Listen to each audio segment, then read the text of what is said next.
proposed that the revised assumption for sales growth should be 2.5% per quarter. उन्होंने कहा है कि अब जो आइंदा की हम ग्रोथ रखेंगे ना वो 2.5% रखनी है। तो आपके पास जनवरी टू मार्च का रिजल्ट आ चुका था, इसको हम ग्रोथ देंगे 2.5%, तो हम इसको मल्टीप्लाई कर देंगे 1.025 के साथ, दैट इज 76,506। फिर इससे अगले क्वार्टर को यहाँ से फिर ग्रोथ देंगे 1.025 के साथ, दैट इज फिर यहाँ से फिर 1.025 के साथ, दैट इज अब यहाँ तक तो दिसंबर पूरा हो गया। फिर हम क्या करते हैं बेटा, ये दिस इज जिस तरह हमने कल बात की थी, दिस इज कॉन्टिन्यूस बजट या रोलिंग बजट, और इसमें हर वक्त हमारे पास एक पूरे साल का बजट अवेलेबल होता है। तो हम एक और क्वार्टर ऐड कर देंगे, that is January to March of the next year, और 80,379 इंटू 1.025, ये हमारे पास फिगर्स आ गई। तो अब हमारे पास जो रिवाइज बजट बन गया है, this is again for full year 76,506, 78,419, 80,379, 82,389 and that is 317,692। तो इस रोलिंग बजट के केस में आपके पास हर वक्त 4 क्वार्टर्स का बजट अवेलेबल होगा, और जैसे ये क्वार्टर भी गुजरेगा इसके फीडबैक के बेसिस पे हम इन तीनों क्वार्टर्स को भी और एक और क्वार्टर्स को ऐड ऑन करके नेक्स्ट पीरियड का बजट बना लेंगे।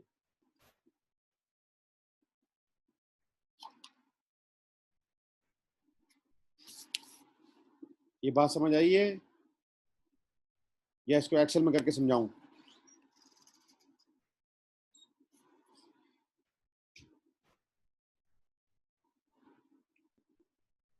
हाँ बेटा,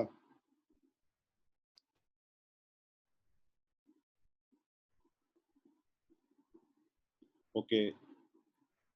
रिमेनिंग स्टूडेंट्स, तौहीद ने बताया है कि समझ आ गई है।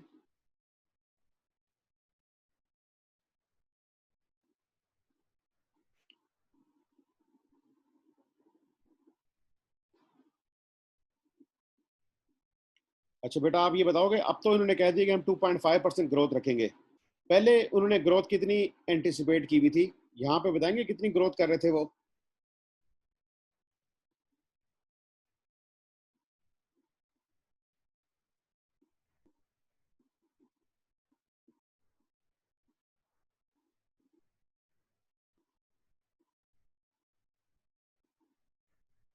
ओरिजिनली जब बजट उन्होंने बनाया था तो उन्होंने कितनी ग्रोथ एंटिसिपेट की हुई थी?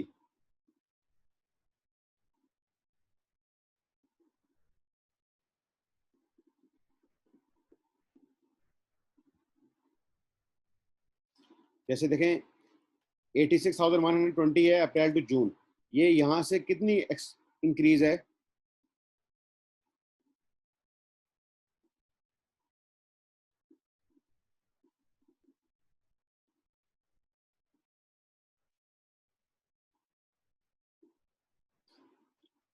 बेटा आप अगर 86,120 को डिवाइड कर दोगे ना 78,480 से, तो आपके पास आ जाएगा कि कितना इंक्रीज हुआ है, एंड दैट इज 9.7%। उन्होंने कहा था हम इंक्रीज करेंगे 9.7%, ठीक है। और इसी तरह बेटा यहाँ पे देख लो, अब अगर आप कि 78,419 को डिवाइड करोगे 76,506 से, तो वो 2.5% ही आ रहा होगा।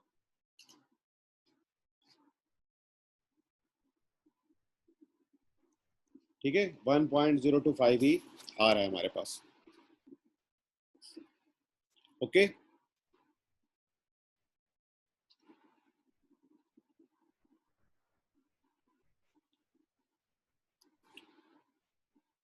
अच्छा। अब हम क्या करते हैं कि इस चैप्टर के ना हमने कुछ चीज़ें सारी डिस्कस कर ली हैं। हमने जो आपकी बुक में कैफ में भी दिया गया था फोरकास्टिंग सारे टेक्निक्स वो भी कर चुके हैं। अब हम जाएंगे इसके पास पेपर्स की तरफ।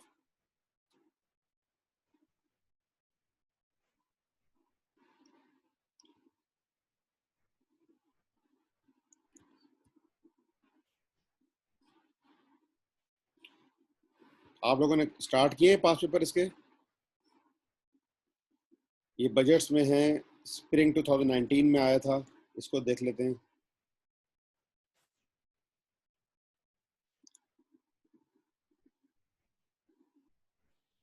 और इसके अलावा तकरीबन ये बजट का क्वेश्चन बेटा जो है ना, ये हर दफ़ा आता है, ठीक है। और एक दफ़ा देखें ये 27 मार्क्स का भी आया हुआ है,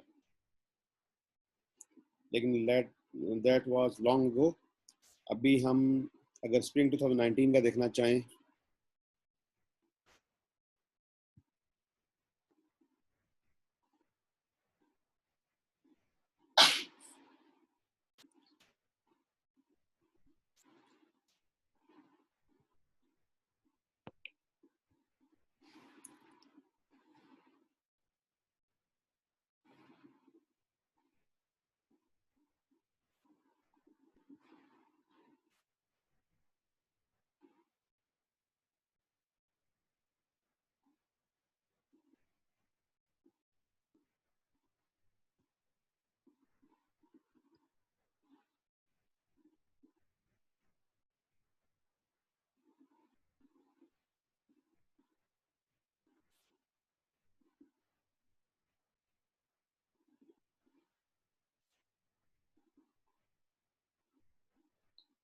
जी बेटा ये क्वेश्चन है 16 मार्क्स का।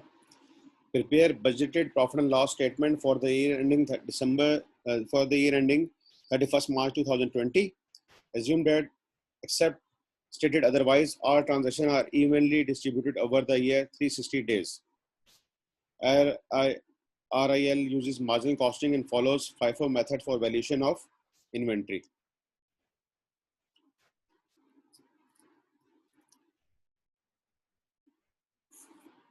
इस क्वेश्चन में देख लेते हैं क्या क्या पॉइंट्स हैं। Rose Industrial Limited is in process of preparation of its budget for the year ending 31st March 2020. In this respect, following information has been extracted from IRLS projected financial statements for the year ending 31st March 2019. 19 का data दे दिया गया आपको और 20 का हमने budget बनाना है, ठीक है। दिस में भी an incremental budget. Incremental budget में ये होता है कि लास्ट ईयर के बजट को आप लेते हैं और उसके अंदर एडिशन डिलीशंस करके इन्फ्लेशन का इम्पैक्ट देके टैक्सेस का इम्पैक्ट देके आप नया बजट बना लेते हैं। दैट इज 360,000 यूनिट्स हैं, 100% क्रेडिट सेल्स हैं और ये हमारे पास इन मिलियंस आ रहा है। कॉस्ट ऑफ सेल्स दे दी गई, वेरिएबल कन्वर्जन कॉस्ट दे दी गई, फिक्स कन्वर्जन कॉस्ट दे दी गई है including depreciation of 24 million, operating cost variable with varies with sales, fix including depreciation of 16 million, closing inventory raw material की है 70 और फिनिश गुड्स की है 110, जो कि 40,000 यूनिट्स है। और हमने यहाँ पे देख लिया था अभी बेटा कि कौन सी चीज़ हम फॉलो कर रहे थे,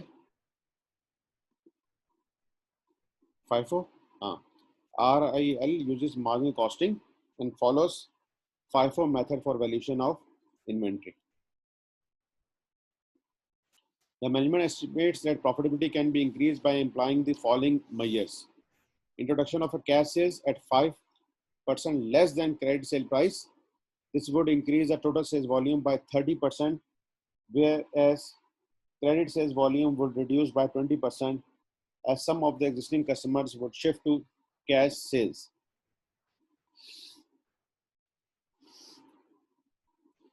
Installation of a software that would automatically generate follow-up emails to the customers and relevant reports for the management. The software, having useful life of 10 years, would be operational from 1st April 2019.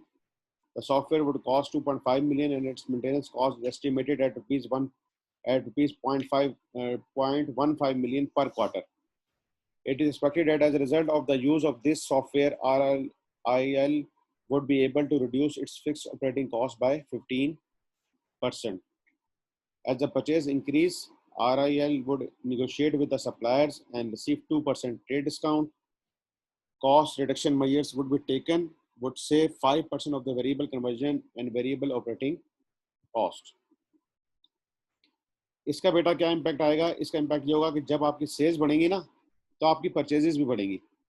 जब आपकी purchases बढ़ेंगी तो आपने अपने supplier से negotiate किया है और आपको 2% ट्रेड डिस्काउंट मिल जाएगी, ओके। और फर्दर आपने कॉस्ट रिडक्शन मेजर्स लिए हैं जिनसे 5% डिस्काउंट, आप 5% सेविंग हो जाएगी in variable conversion and variable operating cost.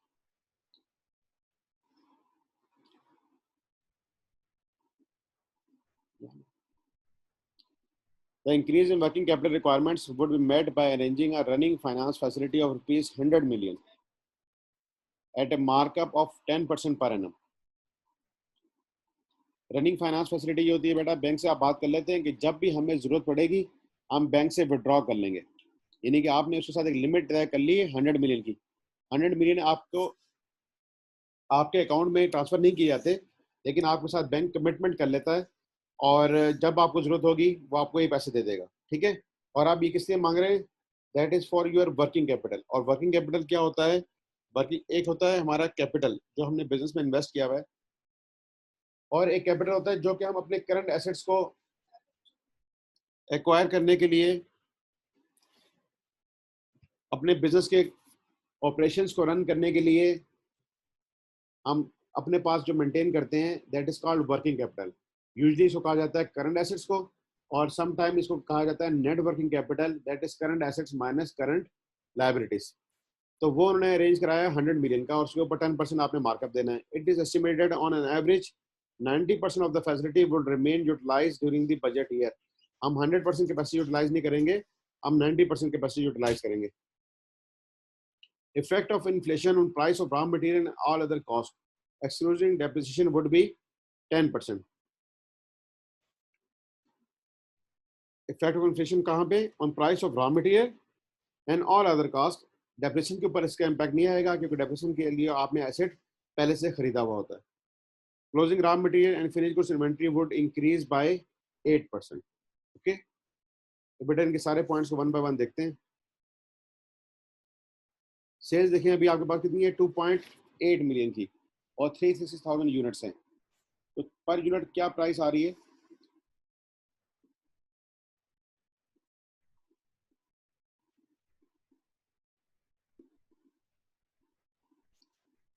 जी बेटा,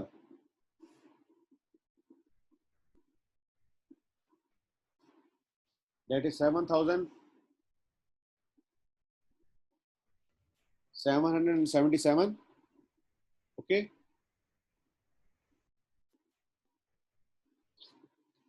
ठीक है बेटा, ये बात क्लियर। अब इसके साथ क्या ट्रीटमेंट करना है? कैसे हम लेंगे? Let 5% credit sales.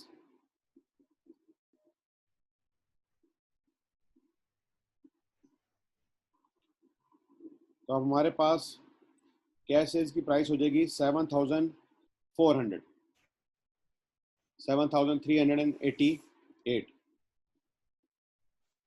एग्रीड बेटा इस बात से कि हमारे पास कैश सेल की प्राइस आ जाएगी 7,388। सर ये दोबारा बताना किस तरह हुआ? जी देखो बेटा, 2.8 मिलियन है ये, और 360,000 यूनिट से, ठीक है। सर ये 2.8 तो ना हुआ ना, ये 800 मिलियन है ना, 2.8 मिलियन तो ना 2.8 हुआ बिलियन ना हो गया ना सर, ये ऑलरेडी मिलियंस में दिया है ना। बेटा, ये कह रहा हूँ, यहाँ लिख लेते हैं जो।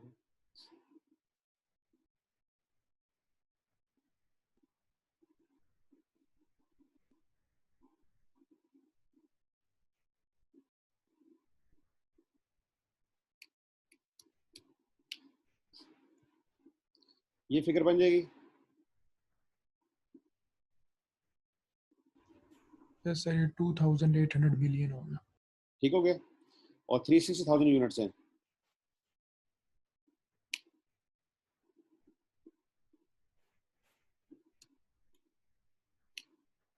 ये प्राइस आ गई क्रेडिट सेल की।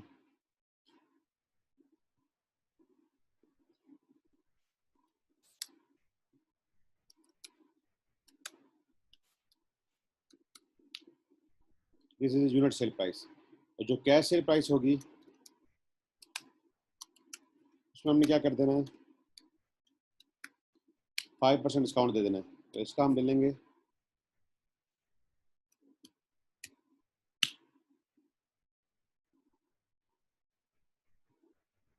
ठीक है।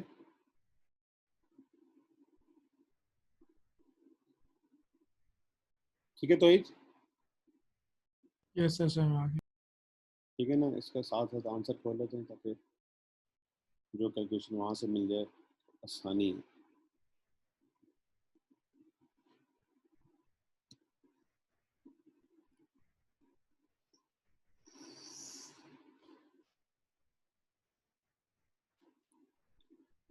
अच्छा जी, फिर क्या होगा कि अब हमने सेल निकाली हुई है,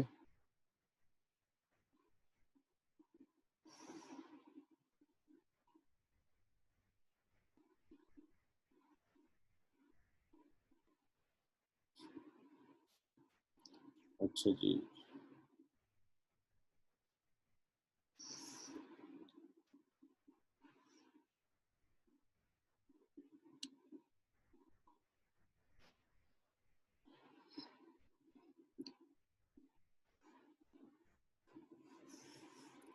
introduction of cash sales at 5% less than credit sale price, this would increase the total sales volume by 30%. इससे हमारा जो वॉल्यूम है वो 30% बढ़ जाएगा. Whereas credit sales volume would reduce by 20% as some of the existing customers would shift to cash sales. अब उन्होंने क्या कैलकुलेशन की है, वो ये की है कि 2.8 मिलियन का उसमें से उन्होंने 30% निकाल दिया. ठीक है, यहाँ पे किया कि ये कैश सेल्स है ना, एक सेकंड इसको,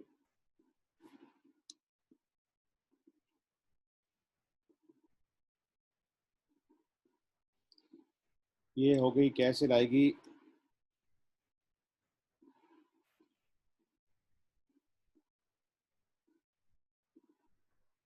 ठीक है. क्रेडिट सेल कितना कम हो गई बेटा, 20% कम हो गई. तो हमने क्रेडिट सेल को कर दिया 80%, तो ये फिगर आ गई. अच्छा जी, अच्छा अब क्या हो रहा है कि सेल्स हमारी कितनी टोटल ओवरऑल इंक्रीज कर रही थी 30%. तो 2800 का 30% लिया, उसमें से क्रेडिट वाले पोर्शन को निकाल दिया और उन्होंने इस कैश सेल का ले लिया 95%. तो दैट इज 1330. तो अगर हम यूनिट में निकालना चाहें कि यूनिट प्राइस में क्या इंपैक्ट आया, तो यूनिट प्राइस अब होगी दिस वन और ओवरऑल ये आ गई. ठीक है, उन्होंने ये कर दिया है कि क्रेडिट सेल की फिगर जो नेक्स्ट पीरियड में आ रही है दिस वन इंटू 0.8, ये हो गई अब क्रेडिट सेल. अच्छा जी, अब ये वाली जो सेल थी ओवरऑल तो इंक्रीज हुई है इसमें 30%, इसमें से माइनस कर देंगे दिस वन, फिर जितनी जो सेल आएगी उसका हम ले लेंगे 95%.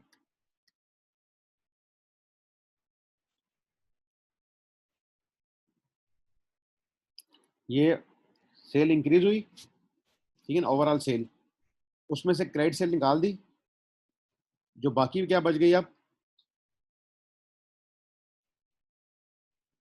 कैश सेल्स, और उसको कर दिया 95%. That is 1.33. तो ओवरऑल सेल आ गई हमारे पास 3.57. That is 3.57. अगर हम यूनिट्स में लेके जाएंगे तो उस तरह भी कर सकेंगे, और इस तरीके से अगर करना चाहें तो हम यूं भी कर सकते हैं.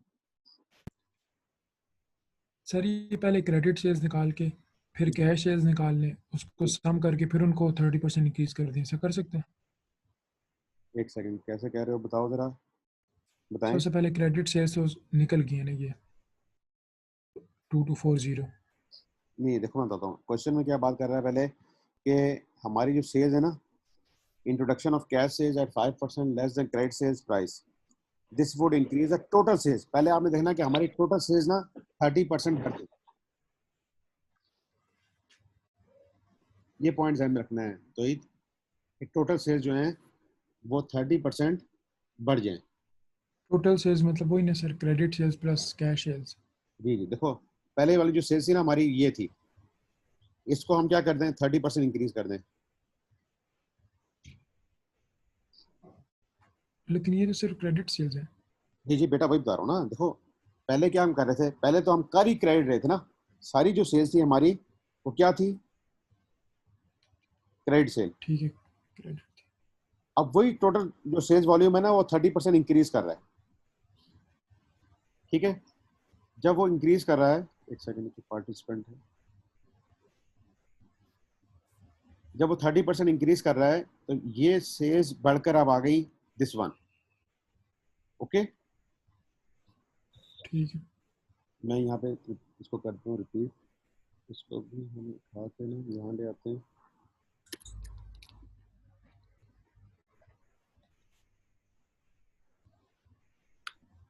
ये है 2019 की सेल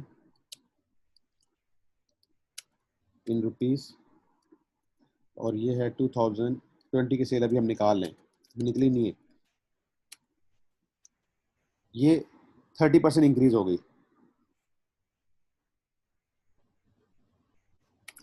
लेकिन इस इंक्रीज के अंदर बेटा दो चीजें अब आ गई। एक आ गई कैश सेल और एक आ गई क्रेडिट सेल।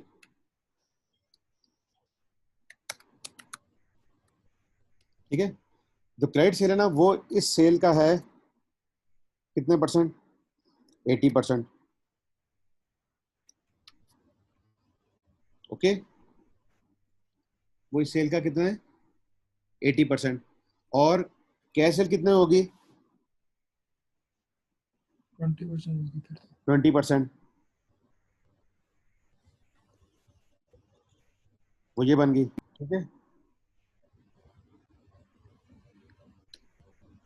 इन दोनों को जमा करेंगे तो 3.64 ही बनेगा। लेकिन ये कैश सेल के ऊपर कितनी डिस्काउंट देनी है हमने? 5%। 5%। तो ये रहेगी रिमेनिंग 95%। ठीक है, अब इन दोनों को सम करें तो कितना बनेगा?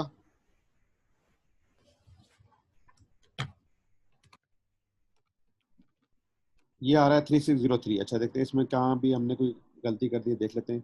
Introduction of cash is 5% rather than credit sales increase the total sales volume by 30%, whereas credit sales volume will reduce by 20% as some of the existing customers would shift to cash sales। ठीक है, अच्छा अब ये हो रहा है बेटा कि गलती ये की हमने कि ये जो क्रेडिट सेल है ना वो इसका होगा 80%। हमने उसका लिया हुआ ना, इसको लेते एग्जैक्टली। हैं B10 का, क्योंकि जो एग्जिस्टिंग कस्टमर्स है ना वो हुए हैं। अब ये हो गया, और ये कितना बनता है? अभी इसमें भी फंसा है। अच्छा ठीक है, अब हाँ, ओवरऑल सेल इंक्रीज होके ये हो गई थी। टोटल इंक्रीज होने के बाद इतनी हो गई है क्रेडिट वाली, तो रिमेनिंग क्या रह गई? कैश। तो हमें ये करना पड़ेगा दिस माइनस दिस, ये आ गई कैश सेल, और इसको करना पड़ेगा इनटू 95%।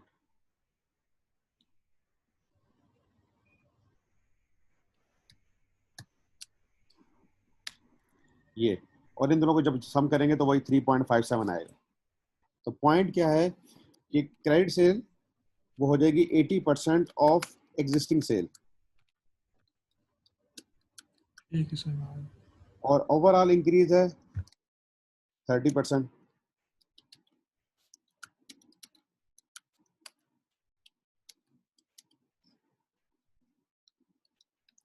फिर जो इन दोनों में जो डिफरेंस आएगा ना, से अगर हम इसको कह दें,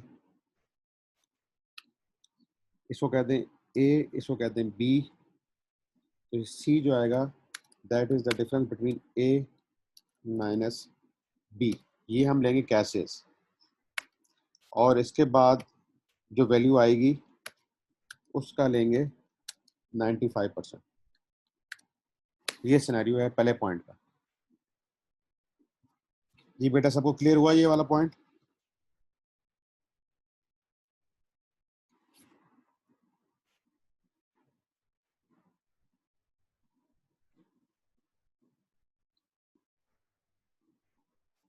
जी बेटा, सबको क्लियर है ये पॉइंट?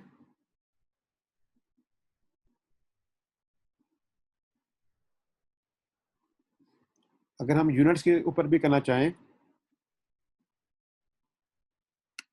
तो हम इस तरह कर सकते हैं कि ये यूनिट्स है, इसका ले लिए 80%। ये यूनिट्स ये हो गए। ओवरऑल यूनिट्स कितने हो जाएंगे? दिस मल्टीप्लाई बाय 1.3, ये हो गए। तो ये यूनिट्स जो आ जाएंगे दिस माइनस दिस। ओके, और अगर हम इसको करना चाहें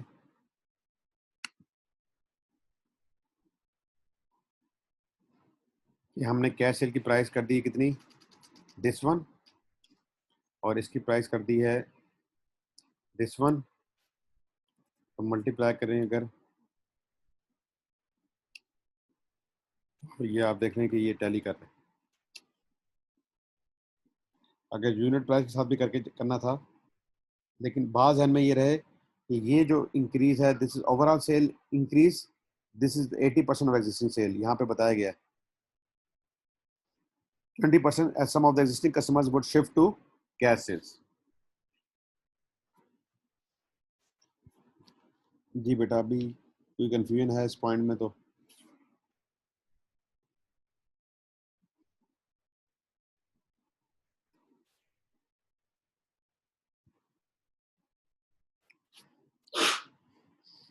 ठीक है, बाकी पॉइंट्स की तरफ आते हैं।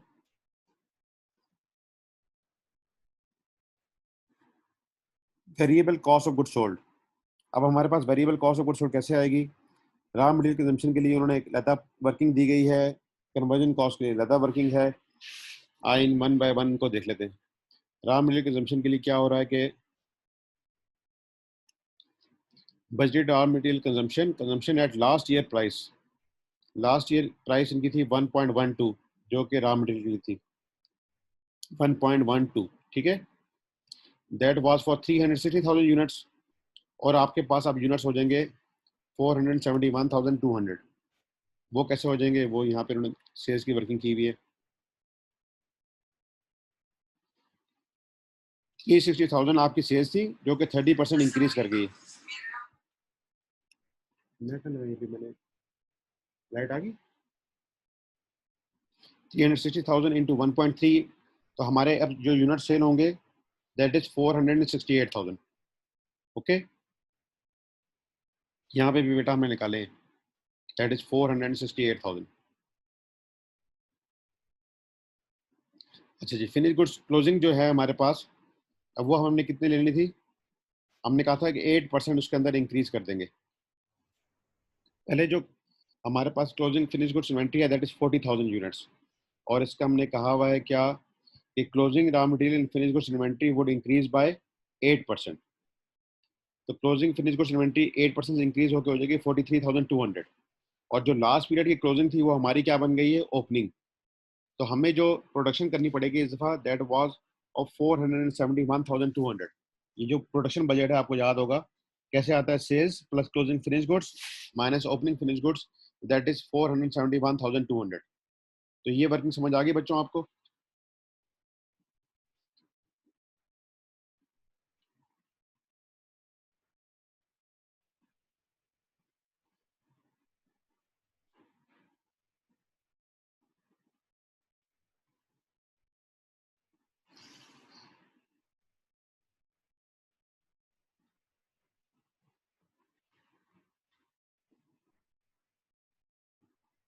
जी बेटा,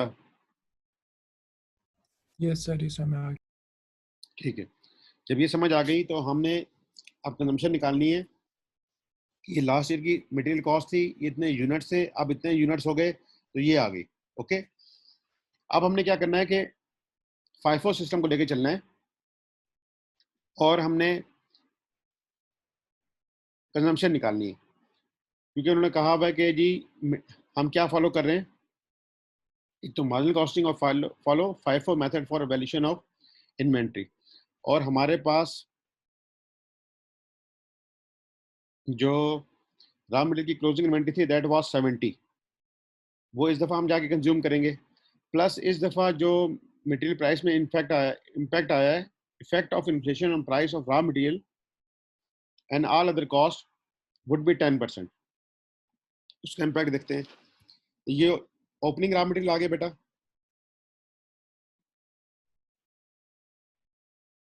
यूज ऑफ करंट परचेजेस, अब जो हमने इस दफ़ा परचेजेस करनी है वो कैसे आएंगी?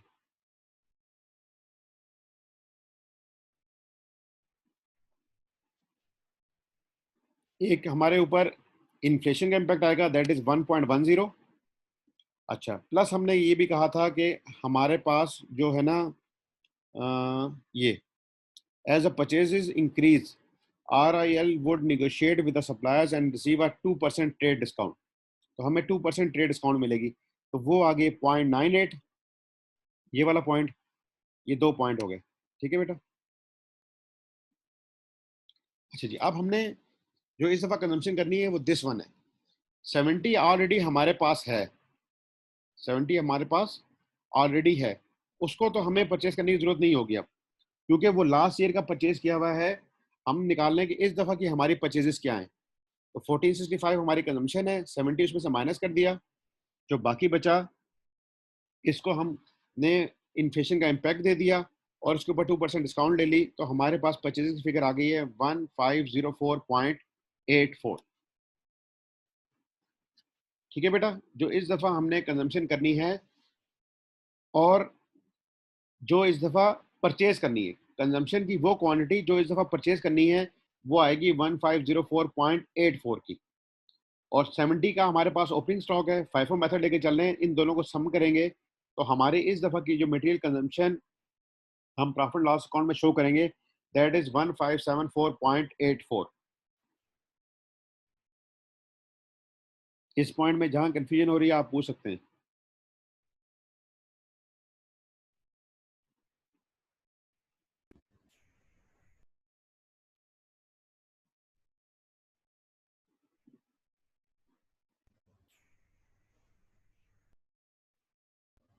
सर ये पहले इन्फ्लेशन है, इन्फ्लेशन परचेजेस पे भी होगी? बेटा उसी पे होगी ना। देखो, एक तो है हमारे पास ओपनिंग स्टॉक ना, ओपनिंग स्टॉक हमारे पास रॉ मटेरियल का पड़ा हुआ है, दैट इज 70। ठीक है, फिर हम क्या करेंगे इस दफा की परचेजेस।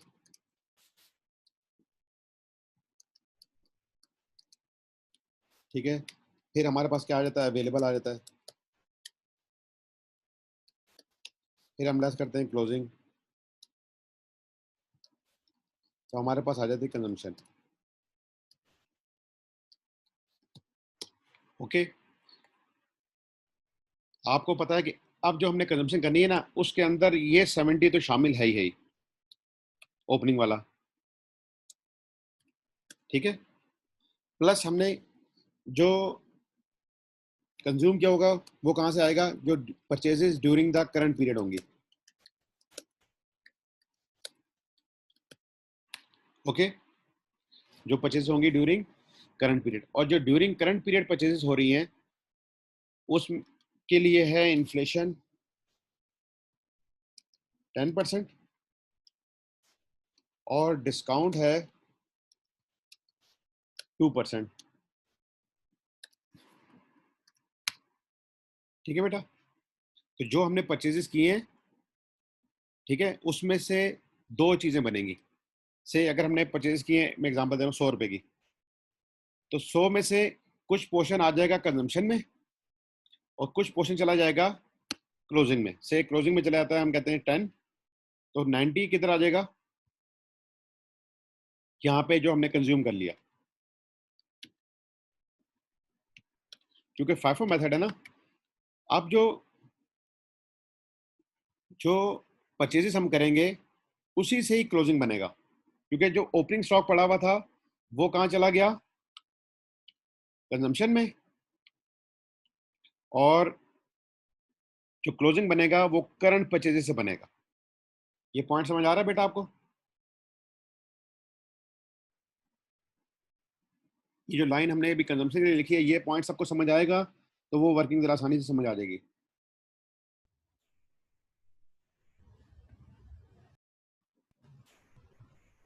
सर ये पॉइंट तो समझ में आ गया सर।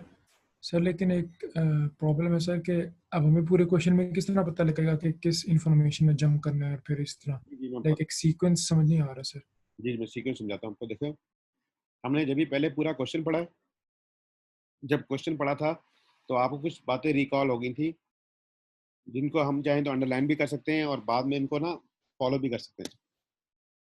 कि ये डाटा किसका था, 2019 का, और उसमें मटेरियल की कंजम्पशन आपको बता दी गई है 1120। एक पॉइंट ये हो गया। अच्छा जी, इसके बाद आते हैं मटेरियल की बात कहाँ पे आई थी। इस सारे क्वेश्चन में जाके मटेरियल की बात आई थी यहाँ पे कि हमें 2% ट्रेड डिस्काउंट मिलेगा। ओके, फिर हमें ये पता लगा था कि इन्फ्लेशन जो है on price of raw material वो हो गई है 10%। ठीक है बेटा, रॉ मटेरियल के ऊपर 10% है या बाकी पे भी 10% है, हम अभी मटेरियल को देख रहे हैं। और हमने क्या किया है, FIFO मेथड फॉलो किया है फॉर वैल्यूएशन ऑफ इन्वेंट्री। ये जो पॉइंट्स मैंने आपके सामने हाईलाइट किए हैं, ये रिलेट करते हैं मटेरियल से। ये जब आपने क्वेश्चन पढ़ा भी होगा उस वक्त भी आपको आइडिया होगा कि ये मटेरियल से रिलेट करते हैं, बाकी रिलेट नहीं करते। ठीक है, और आप वैसे भी आपको इतने क्वेश्चंस आपने यानी कि बाकी अकाउंटिंग्स भी पढ़ी होंगी, आपको पता लग जाता होगा कि मटेरियल के साथ क्या क्या किसका रिलेशनशिप है। देखो, सप्लायर्स हमें देंगे ना माल, परचेज इनवॉइस हमने किससे करनी है, रॉ मटेरियल, ये 2% डिस्काउंट, ये इन्फ्लेशन है, रॉ मटेरियल पे 10% और FIFO मेथड फॉलो कर रहे हैं। जब हम इसकी वैल्यू निकाल रहे हैं तो हमने क्या किया है कि ये हमारी कॉस्ट थी for these number of units. और आपको पता है रॉ मटेरियल जो है वो वेरिएबल कॉस्ट होती है। तो अब हमारे इतने नंबर ऑफ यूनिट्स प्रोड्यूस होने हैं, वो हमने प्रोडक्शन तो आपने जब बजट भी सारे सीक्वेंस से देखे तो सेल्स बजट था, फिर प्रोडक्शन बजट था, फिर रॉ मटेरियल कंजम्पशन बजट था, फिर रॉ मटेरियल परचेज बजट था। तो प्रोडक्शन हमारे पास आएगी तो हम कंजम्पशन निकाल सकते हैं। हमने ये वाली फिगर निकाली कि ये हमारी कंजम्पशन आ गई है एट लास्ट ईयर प्राइसेस, ये हमने इस पीरियड में कंज्यूम करना है। अच्छा, अब ये पॉइंट आपको मैंने बताया कि कंजम्पशन हमारी निकलेगी। इस कंजम्पशन में कहाँ से बेटा एक फिगर आएगी, ओपनिंग स्टॉक से आएगी, और बाकी कहाँ से आएगी, करंट ईयर की परचेजेस से आएगी। तो ये 70 की फिगर तो ओपनिंग स्टॉक से आ गई। अब जो हमने परचेज की फिगर लानी है वो कैसे आएगी, ये टोटल हमारी कंजम्पशन थी, इसमें से हमने ये ओपनिंग वाला निकाल दिया, जो बाकी हमारी अमाउंट आएगी वो हमने इस पीरियड में परचेज की होगी। जब हम इस पीरियड में परचेज करेंगे तो उसके ऊपर 10% है इन्फ्लेशन और 2% है उसके ऊपर डिस्काउंट। तो ये हमारी फिगर आ गई करंट परचेजेस की। इन दोनों को सम करेंगे तो ये हमारी मटेरियल कंजम्पशन है फॉर दिस पीरियड। तो ये डाटा है और ये इसका सॉल्यूशन है। कि तौहीद अभी हम प्रैक्टिस कर रहे हैं, हम इन सीक्वेंस को समझ रहे हैं कि हम ये डाटा कैसे लेके चलेंगे। आपके सामने भी डाटा भी क्वेश्चन में स्कैटर्ड दिया गया। पहले अमूमन अगर अच्छा क्वेश्चन कोई बनाने वाला होता है ना, जैसे मैं भी कुछ एग्जामिनिंग बॉडीज का क्वेश्चन बनाता हूँ, तो रॉ मटेरियल का अगर ये पॉइंट दे रहा हूँ ना तो उसको एक स्टेरिक लगा के ना फिर रॉ मटेरियल की सारी बातें एक जगह कर देता हूँ। फिर वेरिएबल कन्वर्जन कॉस्ट की बात करनी है तो उसकी सारी बातें एक जगह कर देता हूँ। लेकिन सिंस आपका एग्जामिनिंग जो सिस्टम है और आपकी डिग्री जो है ज़रा कॉम्प्लिकेटेड है और इसमें कॉम्प्लिकेशंस दी जाती हैं ताकि चेक किया जा सके कि कौन इस कॉम्प्लिकेशंस को अंडरस्टैंड और सिंक्रोनाइज कर रहा है।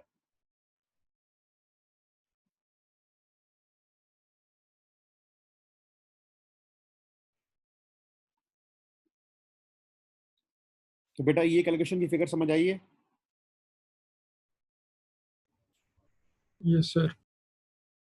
ठीक है, तो पहले सेल्स किया, फिर प्रोडक्शन की, प्रोडक्शन से हमने भी रॉ मटेरियल किया। और होल हार्टेडली समझ आ रही है कि नहीं कैलकुलेशन? ये नहीं कि बस ये यूं कर लिया यूं कर लिया, आपको इसका सीक्वेंस अपने जहन में बिठाना है।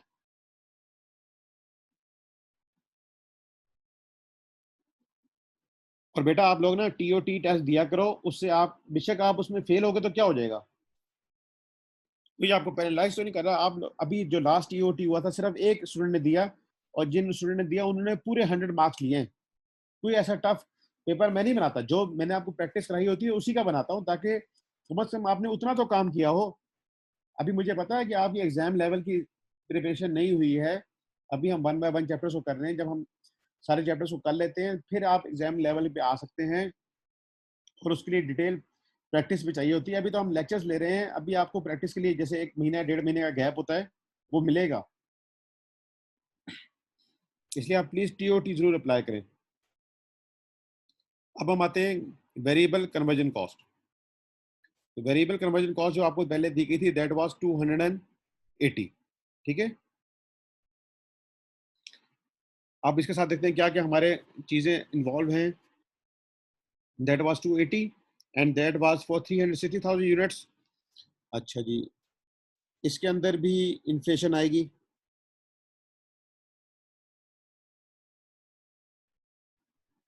और हमारे पास कॉस्ट रिडक्शन मेजर्स हमने लिए हैं उसका भी इम्पैक्ट आएगा। आइए देख लेते हैं। 280,000 डिवाइड बाई 360,000 मल्टीप्लाई पे 471,200 दैट वाज बजटेड प्रोडक्शन। इसके अंदर 5% हमने जो इकोनॉमिक मेजर्स लिए वो आए, और 10% इन्फ्लेशन का इम्पैक्ट आया और आपके पास ये फिगर आ जाएगी। जी बेटा।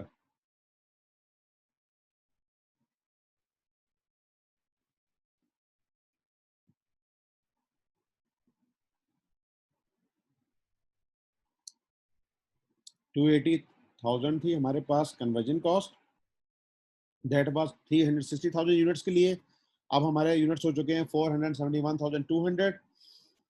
हमने कुछ मेजर्स लिए कॉस्ट रिडक्शन के, जिससे वेरिएबल कन्वर्जन कॉस्ट हमारी 5% सेव हो जाएगी, और इन्फ्लेशन का इम्पैक्ट आपको पता ही है, सारी कॉस्टों के ऊपर 10% है।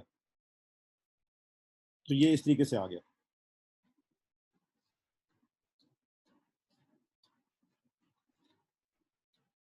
ओके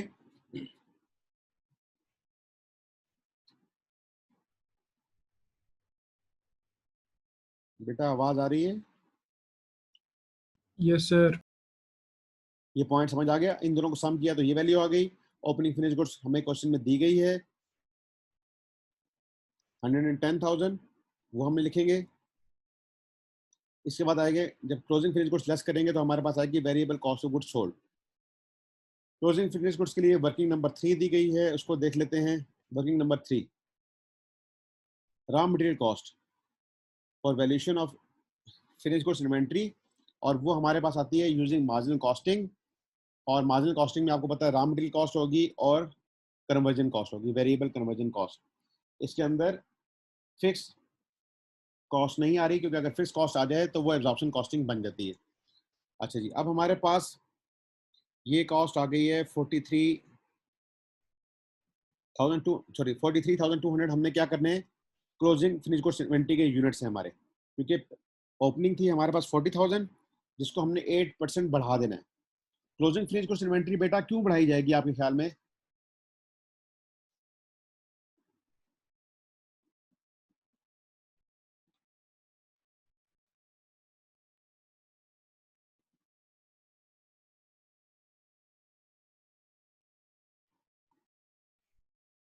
देखें, पहले हमारे जब 320,000 यूनिट सेल होते थे ना, हमने 40,000 यूनिट्स रखे हुए थे।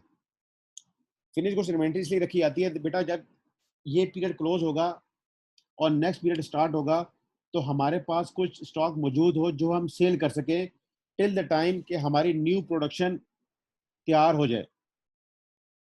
अब जब हमारी सेल्स बढ़ चुकी है ना, तो हमें अपने इन्वेंट्रीज के लेवल को भी बढ़ाना होता है। जब आपकी सेल्स ज़्यादा हो तो आपको इन्वेंट्रीज को बढ़ाना पड़ता है, अनलेस एंड अनटिल आपके पास जस्ट इन टाइम सिस्टम हो, जो कि टोयोटा ने इंट्रोड्यूस किया था। जस्ट इन टाइम, वो खुद अपने पास स्टॉक्स मेंटेन नहीं करते, बल्कि उनके सप्लायर जो हैं उनकी बिहाफ पे मेंटेन करते हैं। आपने देखा यहाँ पे आपकी ओवरऑल सेल्स 30% इंक्रीज करी थी। जब 30% सेल्स इंक्रीज करेंगी ना, तो आपने अपने स्टॉक को भी कॉरस्पॉन्डिंगली इंक्रीज करना होता है। उन्होंने मीन वाइल यहाँ पे सिर्फ 8% इंक्रीज किया है, तो जो उन्होंने बताया था हमने वो इंक्रीज कर लिया। लेकिन मैं आपको यहाँ पे इसकी रैशनल बता रहा हूँ कि जब सेल्स बढ़ाई जाती हैं तो हमें स्टॉक्स के लेवल्स को भी बढ़ाना पड़ता है, और सारे किस्म के स्टॉक्स, रॉ मटेरियल का स्टॉक भी बढ़ेगा, वर्क इन प्रोसेस के स्टॉक्स भी बढ़ेंगे, और फिनिश गुड्स का स्टॉक भी बढ़ेगा। और इसकी जो रियल सेंस है, आप जो आपका सब्जेक्ट है ना फाइनेंशियल मैनेजमेंट का, उसमें जाके आपको इसकी स्प्लिट और डिटेल से समझाई जाएगी। बहरहाल अभी आप यहाँ पे ध्यान में रख लें कि इन्वेंट्रीज जो हैं वो बढ़ाई जाती हैं जब सेल्स इंक्रीज करती हैं। अच्छा जी, पहले आपके पास थी जो मटेरियल कॉस्ट, वो क्या थी 1120, दैट वाज फॉर 360,000 यूनिट्स। ठीक है। अब जो आपके पास स्टॉक आएगा मटेरियल का, उसमें क्या होगा, 10% इन्फ्लेशन होगी और 2% आपको डिस्काउंट मिलेगा, तो उससे रॉ मटेरियल की वैल्यू अब आपके पास आ जाएगी 144.88 मिलियन।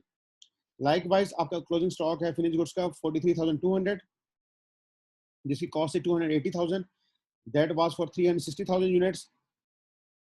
उसके अंदर भी 10% का इंक्रीज आया है, लेकिन इकोनॉमीज आपको मिली है 95%।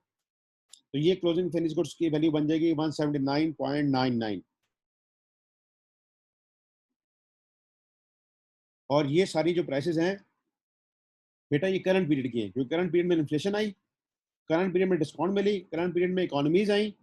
तो अब ये फाइफो के तहत जो ओपनिंग फिनिश गुड्स इन्वेंट्री की वैल्यू थी वो कॉस्ट ऑफ सेल्स में चली गई, और ये क्लोजिंग फिनिश गुड्स इन्वेंट्री की वैल्यू हम यहाँ पे लेस कर देंगे।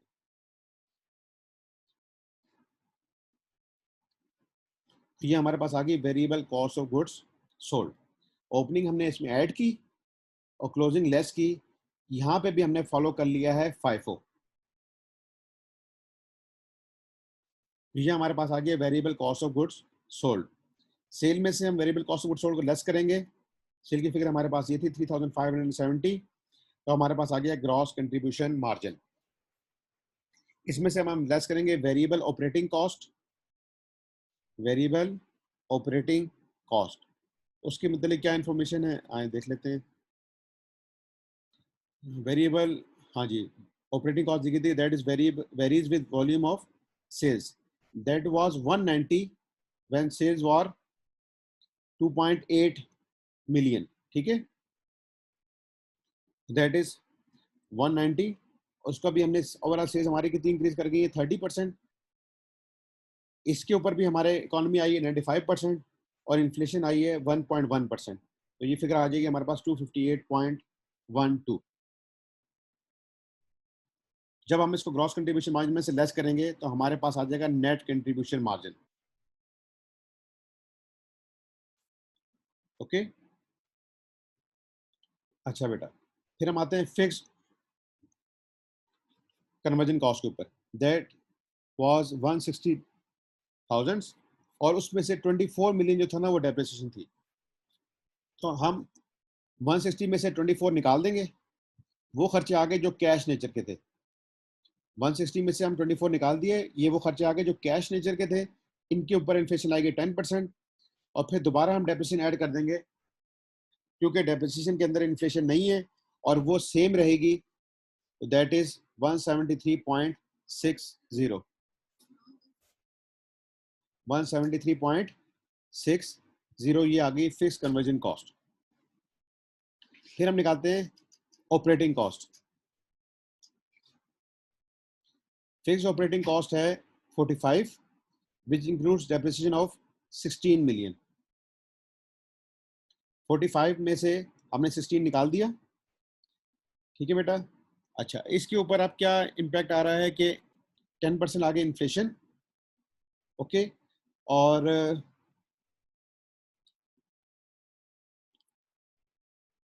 10% आगे इन्फ्लेशन और 16 वो डेप्रिसिएशन को दोबारा ऐड कर देंगे।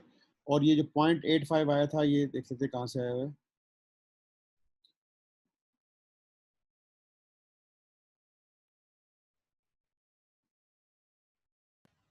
ये जरा कैलकुलेशन आप सेकंड चेक करो, पॉइंट ये 0.95 होगा। जी बेटा, सर, ये सेकंड पॉइंट पे ना ये लिखा है फिक्स्ड। सर उस पे लेके जाएं आप। जी जी बताएं। सेकंड पॉइंट पे सर ये लास्ट में लिखा है फिक्स ऑपरेटिंग कॉस्ट हाँ रिड्यूस जी बाय ठीक है 15%। ठीक है। हाँ ये 15% रिड्यूस हो गई तो ये हो जाएगा 85%। तो 45 हमारी टोटल थी, उसमें से पहले डेप्रिसिएशन को निकाल दिया। इसके ऊपर इम्पैक्ट आ गया 85% का। इसको इंक्रीज किया 10% इन्फ्लेशन के साथ। फिर वो जो फिक्स ऑपरेटिंग कॉस्ट थी वो हमने डाल दी। अब ये काम खत्म हुआ। अब जो ये 85 आया था किस वजह से आया था उसको देख लेते हैं। Installation of software that would automatically generate follow-up emails to the customers and relevant reports for the management. The software, having a useful life of 10 years, would be operational from 1st April 2019. The software यानी ये पूरे साल हमें impact देगा। 1 अप्रैल से हमारा साल शुरू होता है और 31 मार्च को खत्म होता है। The software would cost 2.5 million and its maintenance cost is estimated at 0.15 million per quarter. It is estimated as a result of the use of this software, IRL would be able to reduce its fixed operating cost by 15%. तो ये सारा fix operating cost के ऊपर impact ला रहा है। अब 2.5 million की आपने उसके ऊपर कॉस्ट इनकट की है, इसके ऊपर आपकी आ जाएगी 10% डेप्रिसिएशन क्योंकि 10 ईयर्स की लाइफ है ना। तो 2.5 का 10% ले लिया, एक ये आ गया। अच्छा जी, फिर 0.15 पर क्वार्टर खर्चा आ रहा है तो 0.15 को मल्टीप्लाई कर दिया 4 से। तो ये बेटा आपके पास आ जाएगी फिक्स ऑपरेटिंग कॉस्ट। तो ये जो सेकंड बुलेट था दैट इज सेकंड बुलेट, ये आपका इम्पैक्ट कर रहा था फिक्स्ड ऑपरेटिंग कॉस्ट को। तो ये वाला पॉइंट समझ आ गया 43.7 वाला 97 वाला।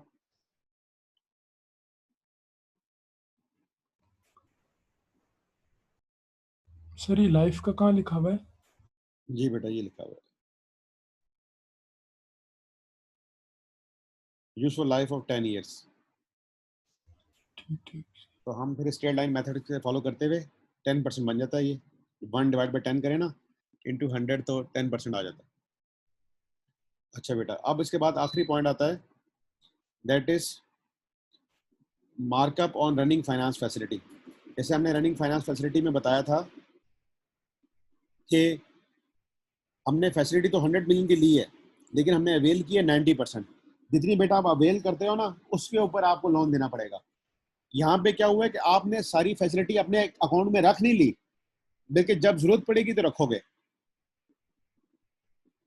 तो आप देखें अगर कि 100 की थी, हमने 90% ली है, उसके ऊपर 10% इंटरेस्ट देना है, तो 9 मिलियन जो है ना, ये हमारा खर्चा आ जाएगा। अब हम इसको नेट कंट्रीब्यूशन मार्जिन में से ये चीज़ें लेस करेंगे तो हमारे पास आ जाएगा नेट प्रॉफिट। तो यही हमसे रिक्वायर्ड था। Prepare budget profit loss statement for the year ending 31 March 2020, assume that except otherwise all transactions are evenly over the 360 years। तो अगर हम इसमें देखना चाहें तो हमने सारे पॉइंट्स को इसी फॉर्मेट के मुताबिक कवर कर दिया। ये पॉइंट भी कवर कर लिया, ये भी कर लिया, ये भी कर लिया, ये भी कर लिया, इस वाले को भी ले लिया, और फिर इन्फ्लेशन वाले इम्पैक्ट को भी और क्लोजिंग इन्वेंट्री को भी ले लिया। तो आप एक दफ़ा क्वेश्चन को देखकर और इसका सलूशन को भी एक दफ़ा देख लें, और इसको घर में एक दफ़ा दोबारा कैलकुलेशन चेक कर लीजिएगा। तो ये रिलेटिवली सिंपल क्वेश्चन आया था, लेकिन जो पॉइंट जो ट्रिकी थे ना, वो ये क्या था, ये वाला पॉइंट ट्रिकी था। Increase in total sales volume 30% है, जबकि क्रेडिट सेल वॉल्यूम जो है वो रिड्यूस हो जाएगा 20%। तो बेटा रिड्यूस कहाँ से होता है? एग्जिस्टिंग लेवल से रिड्यूस होता है ना, और एग्जिस्टिंग लेवल से ही इंक्रीज करता है। टोटल सेल एग्जिस्टिंग लेवल से 30% इंक्रीज कर गई, और क्रेडिट सेल एग्जिस्टिंग लेवल से 20% रिड्यूस कर गई।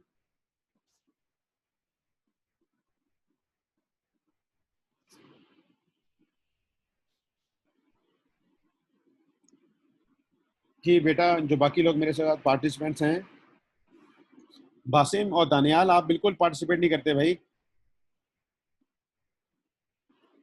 तौहीद माशाल्लाह सबको लीड करता है, और जिसकी क्लास पार्टिसिपेशन अच्छी होती है ना बेटा, उसका पेपर भी अच्छा होने के चांसेस होते हैं, क्योंकि उसने अपने आप को इन्वॉल्व किया होता है। आप लोग भी जो बोलो, मैं कोई माइंड नहीं करता हूँ, और आप लोग भी अपने आप को सेल्फ एक्सप्रेस करें। कुछ वैसे ही बोल दिया करो भाई, क्या सर ये फिगर यूं आ गई है, ये ऐसे क्यों नहीं आई है, एंड सो ऑन।